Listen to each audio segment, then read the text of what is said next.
এটি লাইলাতুল কদর। হে আল্লাহর প্রিয় হাবিব, আপনি আপনার উম্মতদের জানিয়ে দিন যে তারা যেন এই রাত সন্ধান করে। অতঃপর হজরত জিবরাইল আলাইহিসসালাম নবীজি রাসূল সাল্লাল্লাহু আলাইহি সাল্লামকে সেই কাঙ্ক্ষিত রাতের সন্ধান দিলেন। সাথে সাথে রাসূলুল্লাহ সাল্লাল্লাহু আলাইহি সাল্লাম সেজদায় পড়ে গিয়ে কেঁদে কেঁদে বললেন, শুকর আলহামদুলিল্লাহ, আমার উম্মত পেয়েছে এই রাত, আমার উম্মতের জন্য এটা মহা রহমত। অতঃপর হজরত জিবরাইল আলাইহিসসালাম সেখান থেকে অদৃশ্য হয়ে গেলেন।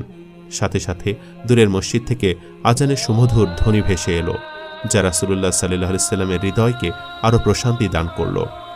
অতঃপর পরের দিন আসরের নামাজের পর মসজিদে নববীর ভেতরে নবীজি রাসূল সাল্লাল্লাহু আলাইহি সাল্লাম সাহাবীদের উদ্দেশ্য করে বললেন, হে আমার সাহাবীগণ, আমি এমন এক সুসংবাদ পেয়েছি যা তোমাদের হৃদয় আনন্দে ভরিয়ে তুলবে।